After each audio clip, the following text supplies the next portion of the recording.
सकारात्मक सोच की शक्ति एक ऐसी शक्ति होती है जिसके दम पर कोई भी कुछ भी हासिल कर सकता है। सकारात्मक सोच की शक्ति से कोई बिना पैरों के हिमालय भी चढ़ जाता है। सकारात्मक सोच की शक्ति इंसान के लिए एक अनमोल शक्ति है।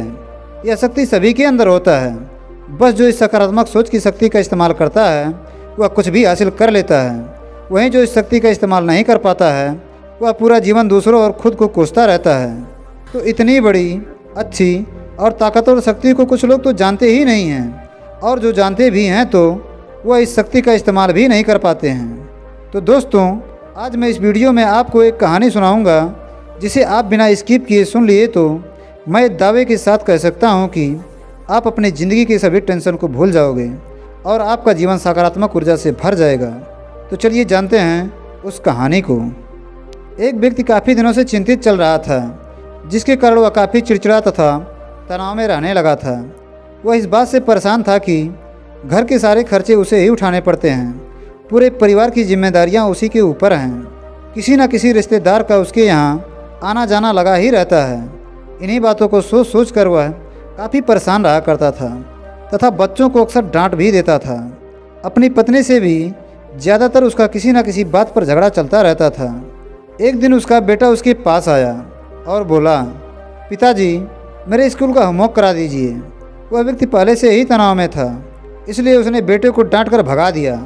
लेकिन जब थोड़ी देर बाद उसका गुस्सा शांत हुआ तो वह बेटे के पास गया तो देखा कि बेटा सोया हुआ है और उसके हाथ में उसके होमवर्क की कॉपी है। उसने कॉपी लेकर देखी और जैसे ही उसने कॉपी को नीचे रखना चाहा तो उसकी नज़र होमवर्क के टाइटल पर पड़ी।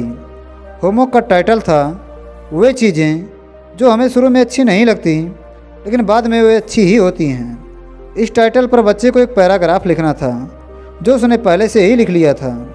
उत्सुकतावश उसने बच्चे का लिखा पढ़ना शुरू किया।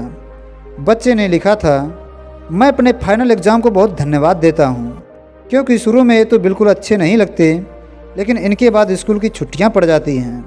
मैं ख़राब स्वाद वाली कड़वी दवाइयों को बहुत धन्यवाद देता हूँ, क्योंकि शुरू में ये तो कड़वी लगती हैं लेकिन ये मुझे बीमारी से ठीक करती हैं। मैं सुबह सुबह जगाने वाले उस अलार्म घड़ी को बहुत धन्यवाद देता हूँ जो मुझे हर सुबह बताती हैं कि मैं जीवित हूँ।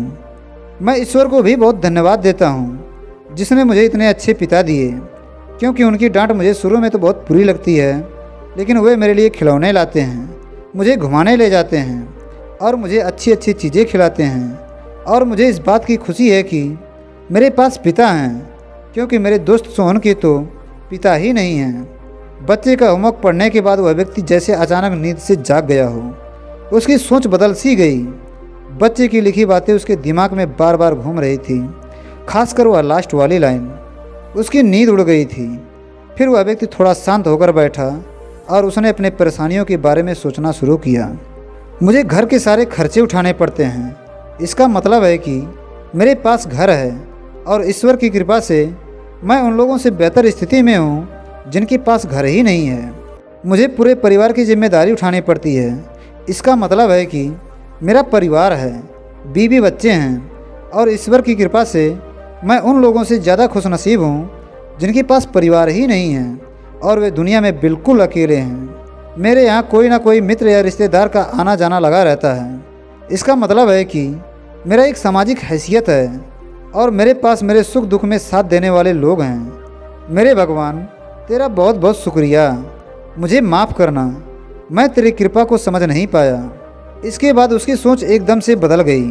उसकी सारी परेशानी, उसकी सारी चिंता एकदम से जैसे ख़त्म हो गई। वह एकदम से बदल सा गया। वह भागकर अपने बेटे के पास गया, उसके माथे को चूमने लगा और अपने बेटे को तथा ईश्वर को धन्यवाद देने लगा। दोस्तों, हमारे पास जो भी परेशानियां हैं, हम जब तक उनको नकारात्मक नज़रिए से देखते रहेंगे तब तक हम परेशानियों से घिरे रहेंगे। लेकिन जैसे ही हम उन्हीं परेशानियों को सकारात्मक नज़रिए से देखेंगे, हमारी सोच एकदम से बदल जाएगी। हमारी सारी चिंताएं, सारी परेशानियां, सारे तनाव एकदम से ख़त्म हो जाएंगे और हमें मुश्किलों से निकलने के लिए नए रास्ते दिखाई देने लगेंगे।